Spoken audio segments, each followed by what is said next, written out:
13 August 1972 পাকিস্তানের রাওয়ালপিন্ডিতে একজন উচ্চ নিরাপত্তা যুদ্ধবন্দী অর্থাৎ POW ক্যাম্পে সেই রাতটি ইতিহাস হয়ে থাকবে।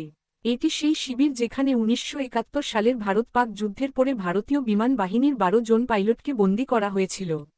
ক্যাম্পের নিরাপত্তা এতটাই কঠোর ছিল যে কেউ কল্পনাও করতে পারতেন না যে কেউ এখান থেকে জীবিত বেরিয়ে আসতে পারবে। চারিদিকে উঁচু উঁচু দেয়ালের উপরে কাঁটাতারের বাধা, সর্বত্র সশস্ত্র পাকিস্তানি সৈন্য, কিন্তু এই অসম্ভব জায়গায় এমন 3 জন ভারতীয় পাইলট ছিলেন, যাদের উদ্দেশ্য ছিল কোনো প্রাচীর, কোনো তার, কোনো বন্দুককে ভয় না পাওয়া। তিনি এই কারাগার থেকে এমনভাবে পালিয়ে যান যে পাকিস্তানিরা হতবাক হয়ে যায়। গল্পটি 3রা ডিসেম্বর 1971 তারিখে শুরু হয়, যখন ভারত ও পাকিস্তানের মধ্যে একটি ভয়াবহ যুদ্ধ ছিল।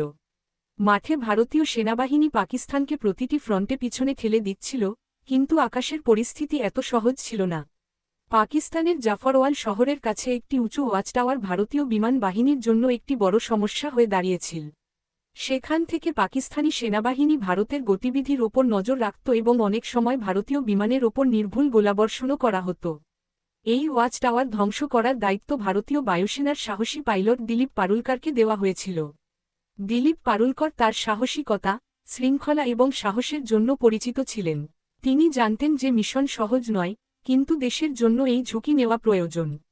1971 সালের 10ই ডিসেম্বর দিলীপ পারুলকর তার সুখোই-7 যুদ্ধবিমান নিয়ে একটি মিশনে গিয়েছিলেন। তারা ওয়াচ টাওয়ারে পৌঁছানোর সাথে সাথেই পাকিস্তানের বিমান বিধ্বংসী বন্দুক প্রচণ্ড গুলি চালাতে শুরু করে। বুলেটগুলি সরাসরি তার জেটের দিকে আসছিল। কিছুক্ষণের মধ্যেই তার বিমানটি মারাত্মকভাবে ক্ষতিগ্রস্ত হয়। পরিস্থিতির অবনতি দেখে পারুলকর সময় নষ্ট না করে বেরিয়ে যান। তার জীবন রক্ষা করা হয়েছিল, কিন্তু ভাগ্য তাকে শত্রুর ভূমিতে অবতরণ করেছিল। পারুলকর মাটিতে নামার সময় ইতিমধ্যে আহত হয়েছিলেন।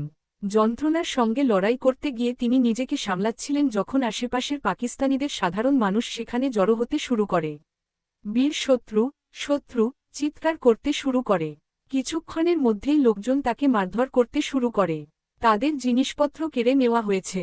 আঘাত, ক্লান্তি ও মারধরের কারণে ঘটনাস্থলেই অজ্ঞান হয়ে পড়েন পারুলকর। একটু দেরি হলে হয়তো জনতা তাদের মেরে ফেলত, কিন্তু তখনই পাকিস্তানি সেনারা সেখানে পৌঁছায়।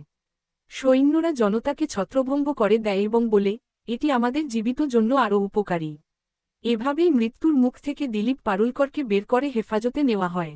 পারুলকর যখন জ্ঞান ফিরে পান, তখন তিনি নিজেকে একটি অন্ধকার, সংকীর্ণ এবং স্যাঁতস্যাঁতে কুঠুরিতে আটকে থাকতে দেখেন। তার সামনে দাঁড়িয়ে ছিলেন এক পাকিস্তানি অফিসার। তিনি কাগজ ও পেন্সিলটি তার দিকে এগিয়ে দিয়ে বললেন, আদমপুর বিমানঘাটির মানচিত্র তৈরি করুন। আদমপুর বিমানঘাটি ভারতীয় বায়ুসেনার একটি অত্যন্ত গুরুত্বপূর্ণ ঘাঁটি ছিল। পারুলকর তৎক্ষণাৎ প্রত্যাখ্যান করেন। এরপরই শুরু হয় ধারাবাহিক নির্যাতন। অবশেষে, প্রচণ্ড চাপের মুখে, পারুলকর মানচিত্র তৈরি করেছিলেন। পাকিস্তানি অফিসার খুব খুশি হলেও কিছুক্ষণ পর রাগে ফিরে আসেন। আসলে পারুলকর আদমপুর বিমানঘাটির মানচিত্র তৈরি করেননি, মুম্বই বিমানবন্দরের মানচিত্র তৈরি করেছিলেন। ক্রুদ্ধ অফিসার শাস্তি ঘোষণা করলেন, সারা রাত সেলের এক কোণে দাঁড়িয়ে থাকতে হবে। পারুলকর বসে থাকলে তাৎক্ষণিকভাবে গুলি করার জন্য একজন রক্ষীকে নির্দেশ দেওয়া হয়েছিল। পারুলকর সারা রাত দাঁড়িয়েছিলেন। লাশটি সাড়া দিচ্ছিল, কিন্তু প্রহরী তাদের প্রতি করুণা দেখাচ্ছিল। তিনি মৃদু স্বরে বললেন, সকাল পর্যন্ত বসুন। কেউ এলে আমি ধোঁকা দেব, তারপর তুমি উঠে দাঁড়াও। এরপরে, পারুলকর একই অন্ধকার কুঠুরিতে অনেক রাত কাটিয়েছিলেন। অবিরাম নির্যাতন হচ্ছিল, কিন্তু মুখ থেকে কিছুই বের হচ্ছিল না। অবশেষে, পাকিস্তানি কর্তৃপক্ষ ক্লান্ত হয়ে পড়ে এবং কয়েক দিন পরে তাদের বাকি ভারতীয় বন্দীদের সাথে একই শিবিরে রাখা হয়। এটি ছিল রাওয়ালপিন্ডির POW ক্যাম্প, যেখানে 12 জন ভারতীয় বিমান বাহিনীর পাইলটকে বন্দী করা হয়েছিল। এখানে পারুলকর জানতে পারেন যে বাকি সহকর্মীদের সঙ্গে একই আচরণ করা হয়েছে। প্রত্যেকেই কষ্ট পেয়েছিলেন, কিন্তু কেউ হতাশ হননি। উসমান হামিদ এই ক্যাম্পের দায়িত্বে ছিলেন। তিনি ভারতীয় পাইলটদের প্রতি শ্রদ্ধার চোখে দেখতেন। তবে অনেক পাকিস্তানি কর্মকর্তা এটা মোটেও পছন্দ করেননি। একই উসমান হামিদ ভারতীয় পাইলটদের একটি ক্যাসেট প্লেয়ার এবং একটি অ্যাটলাস উপহার দিয়েছিলেন। সম্ভবত তাদের কোনো ধারণা ছিল না যে এই ছোট্ট সাহায্যটি ভবিষ্যতে কত বড় গল্প লিখবে। 25শে ডিসেম্বর 1971 তারিখে ক্যাম্পে খবর পৌঁছেছিল, পাকিস্তান ঢাকায় আত্মসমর্পণ করেছে। ভারত যুদ্ধে জিতেছে। 93,000 পাকিস্তানি সৈন্য ভারতীয় হেফাজতে ছিল। ক্যাম্পে আনন্দের ঢেউ উঠল।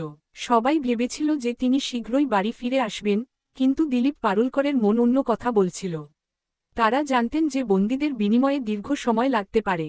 তিনি সহকর্মীদের বলেছিলেন, আমরা যদি এখানে বসে থাকি তবে কয়েক বছর সময় লাগতে পারে, কেন আমরা নিজেরাই কোনো উপায় খুঁজে পাব না? প্রথমবারের মতো কেউ তাকে সমর্থন করেনি, কিন্তু পারুলকর হাল ছাড়তে রাজি হননি। তিনি ইতিমধ্যে তার মনে একটি বীজ বপন করেছিলেন, স্বাধীনতার বীজ, এবং এই বীজ আগামী মাসগুলিতে একটি পরিকল্পনায় পরিণত হবে যা রাওয়ালপিন্ডির দেয়ালকে কাঁপিয়ে দেবে।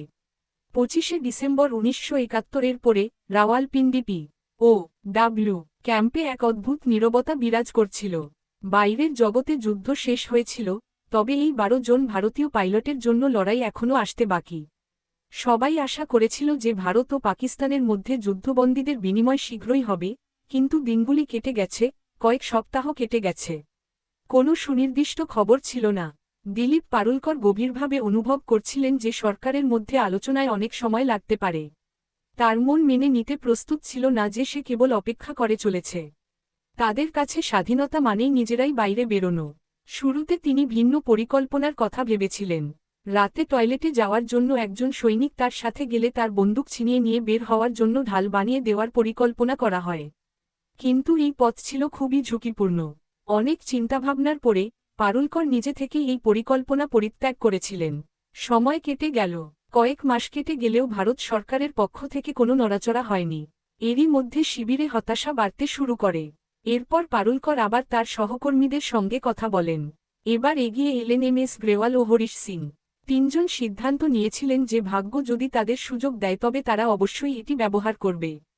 এবার শুরু হচ্ছে আসল পরিকল্পনা।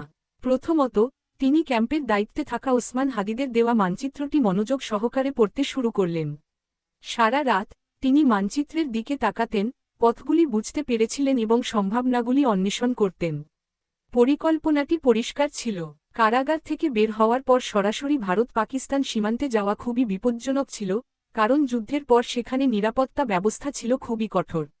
তাই তিনি সিদ্ধান্ত নিয়েছিলেন যে তিনি প্রথমে আফগানিস্তানে যাবেন এবং সেখান থেকে কোনোভাবে ভারতে পৌঁছাবেন। পরবর্তী পদক্ষেপটি ছিল সঠিক ঘর নির্বাচন করা। তারা এমন একটি কক্ষ চেয়েছিল যা ক্যাম্পের বাইরের দেয়ালের সবচেয়ে কাছাকাছি, যেখানে প্রহরী কম ছিল। অনেক পরিদর্শনের পর তারা 4 নম্বর সেল লক্ষ্য করে। কিন্তু ওই কক্ষে স্থানান্তর করা সহজ ছিল না। এখানেই পারুলকরের প্রজ্ঞা কাজে এসেছিল। রক্ষীদের সাথে তার আচরণ সর্বদা ভালো ছিল। আস্তে আস্তে কয়েকজন সৈনিকের সঙ্গে পরিচিত হন তিনি। এর সুযোগ নিয়ে তিনি একটি অনুরোধ করেছিলেন এবং অবশেষে পারুলকর, গ্রেওয়াল এবং হরিশ সিংকে 4 নম্বর সেলে স্থানান্তরিত করা হয়েছিল। এই সেলে আগে থেকেই আরও একজন ভারতীয় পাইলট ছিলেন, বিদ্যাধর শঙ্কর চাটি। চাটি পালানোর পরিকল্পনায় জড়িত হতে চাননি, তবে তিনি এই তিনজনকে সাহায্য করতে প্রস্তুত ছিলেন এবং এই সহায়তা ভবিষ্যতে খুব গুরুত্বপূর্ণ প্রমাণিত হতে চলেছে।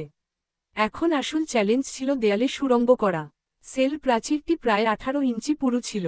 কোনো সরঞ্জাম ছাড়া এটি ভাঙ্গা অসম্ভব ছিল, তবে ভাগ্য আবার তাদের পক্ষে ছিল। কোনোরকমে তারা একটি কাঁচি এবং একটি স্ক্রুড্রাইভার চুরি করেছিল।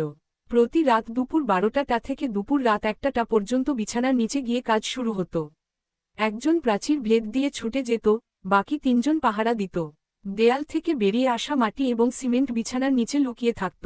নিরাপত্তা বাড়ানোর জন্য তারা সেলের ভিতরে বাল্বের ফিউজ উড়িয়ে দেয়, যাতে প্রহরী ঠিকমতো দেখতে না পায়। জেলের বাল্ব পরিবর্তন করার প্রক্রিয়াটি দীর্ঘ ছিল এবং তারা 3 জনই এটি থেকে উপকৃত হয়েছিল। একদিন রাতে বিপদ খুব কাছাকাছি এসেছিল।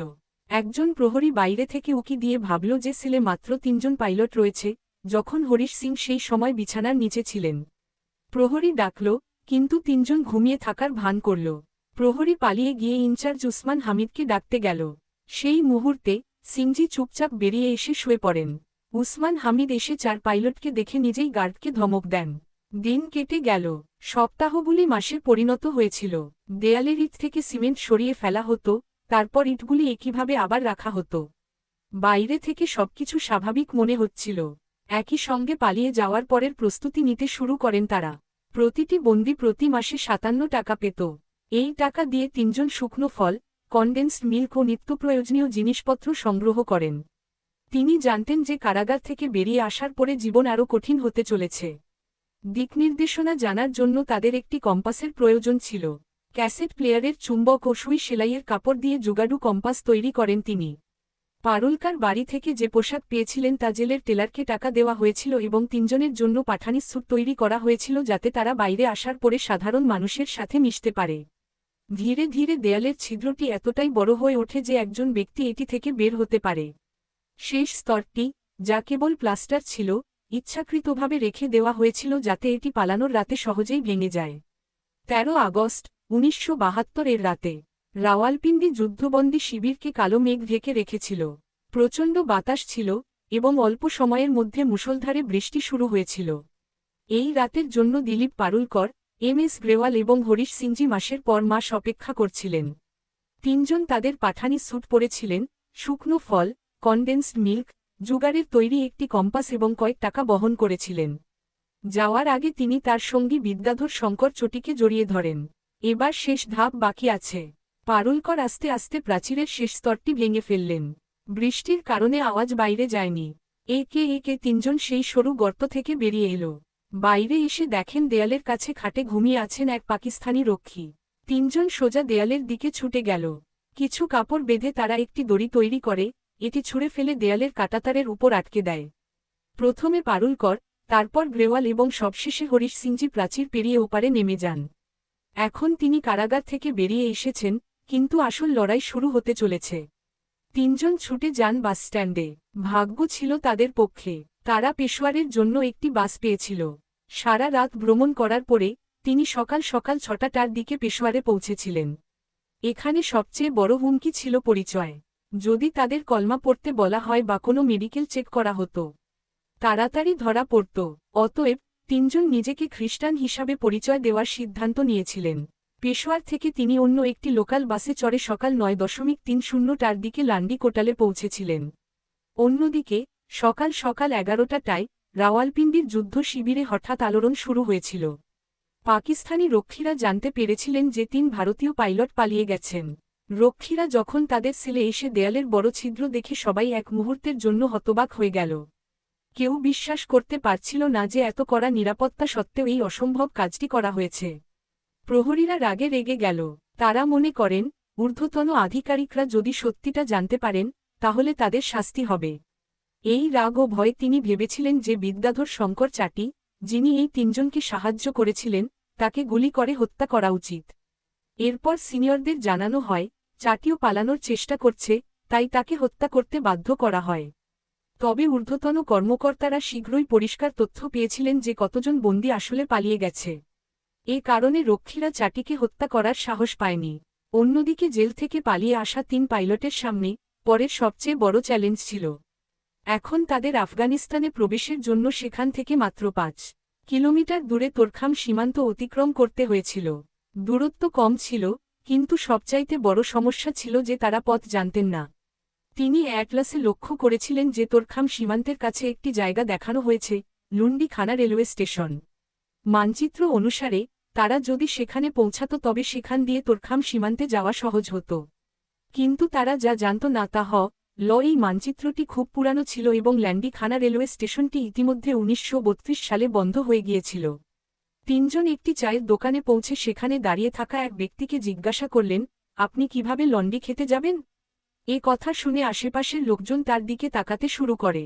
তখন একজন লোক এগিয়ে এসে কঠোর স্বরে জিজ্ঞাসা করলেন, আপনি কে? আপনি কোথা থেকে আসছেন এবং আপনি কোথায় যাচ্ছেন? জবাবে পারুলকর বলেন, আমরা পাকিস্তান বায়ুসেনার অফিসার, ছুটিতে এবং হাঁটতে যাচ্ছি। দুর্ভাগ্যবশত লোকটি তহসিলদারের কেরানি ছিলেন। তিনি সন্দেহজনক হয়ে ওঠেন। এখানে এই নামে কোনো জায়গা নেই, তিনি বলেছিলেন। ভিড় বাড়তে শুরু করে। লোকটি বিদ্রূপ করে বলল, তোমরা তিনজন বাঙালি, তাই না? আপনি কি আফগানিস্তানে পালিয়ে যাচ্ছেন? গ্রেওয়াল হেসে বললেন, আমাদের কি আপনার কাছে বাঙালি মনে হচ্ছে? কিন্তু সন্দেহ আরও গভীর হয়। তিনজনকেই ধরা পড়ে তহসিলদারের কাছে নিয়ে যাওয়া হয়। সেখানেও তিনি নিজেকে পাকিস্তানি বিমান বাহিনীর কর্মকর্তা হিসেবে পরিচয় দেন। কিন্তু তহসিলদার বিশ্বাস করেননি। শেষ বাজি খেলতে গিয়ে পারুলকর বলেন, আমরা আমাদের দেশের জন্য রক্ত ও ঘাম ঝরিয়েছি। আপনি যদি আত্মবিশ্বাসী না হন, তাহলে আসুন আমরা পাকিস্তান বিমান বাহিনীর এডিসি উসমান হামিদের সঙ্গে কথা বলি। পারুলকর ভেবেছিলেন এটি তাকে বাঁচাবে। কিন্তু এটাই তার সবচেয়ে বড় ভুল হয়ে দাঁড়ায়। তহসিলদার তৎক্ষণাৎ উসমান হামিদকে ডেকে দিলীপকে কথা বলতে বলেন। দিলীপকে কথা বলতে হবে। এই মুহূর্তে উসমান হামিদ বুঝতে পারলেন ওই তিনজনই একই ভারতীয় পাইলট যারা রাওয়ালপিন্ডি ক্যাম্প থেকে পালিয়ে এসেছিলেন। উসমান হামিদ তহসিলদারকে ফোনে বলেন, এরা আমাদের লোক। যতক্ষণ না আমাদের সেনারা সেখানে পৌঁছায় ততক্ষণ তাদের নিরাপদে রাখা উচিত। কয়েক ঘণ্টা পর পাকিস্তানি সেনা এসে তিনজনকে রাওয়ালপিন্ডিতে ফিরিয়ে নিয়ে যায়। তাকে ৩০ দিনের নির্জন কারাবাসের সাজা দেওয়া হয়েছিল। পরবর্তীকালে সমস্ত ভারতীয় পাইলটকে রাওয়ালপিন্ডি থেকে সরিয়ে নিয়ে ফৈসালাবাদের কারাগারে প্রেরণ করা হয়েছিল, যেখানে ৫০০-এরও বেশি ভারতীয় যুদ্ধবন্দীকে রাখা হয়েছিল। এদিকে যুদ্ধবন্দী বিনিময় নিয়ে ভারত ও পাকিস্তানের মধ্যে আলোচনা জোরদার হয়েছে। অবশেষে ১৯৭২ সালের ডিসেম্বরে পাকিস্তানের রাষ্ট্রপতি জুলফিকার আলী ভুট্টো সমস্ত ভারতীয় যুদ্ধবন্দীদের মুক্তি দেওয়ার ঘোষণা দিয়েছিলেন। এই ভারতীয় জওয়ানরা যখন ওয়াঘা সীমান্ত থেকে ভারতে ফিরে আসে তখন সেখানে মানুষের বন্যা বয়ে যায়। হাজার হাজার মানুষ তেরঙ্গা নিয়ে দাঁড়িয়েছিলেন। স্লোগানের প্রতিধ্বনি শোনা যায়। সৈন্যদের চোখে জল ছিল, তাদের মুখে গর্ব ছিল। এই গল্পটি কেবল কারাগার থেকে পালানোর জন্য নয়, এটা ছিল সাহসের গল্প। এটি সেই আত্মার গল্প যা জানে কিভাবে কারাগারের আড়ালেও মুক্ত হতে হয়। এবং রাওয়ালপিন্ডির সেই দেয়ালগুলি এখনও মনে রাখতে পারে যে তিনজন ভারতীয় পাইলট একসময় তাদের ফাঁকি দিয়েছিলেন। বন্ধুরা, ভিডিওটি যদি ভালো লেগেছে তাহলে অবশ্যই ভিডিওটি লাইক করুন এবং চ্যানেলটিও সাবস্ক্রাইব করুন। আমরা প্রতি সপ্তাহে এই ধরনের ভিডিও নিয়ে আসব।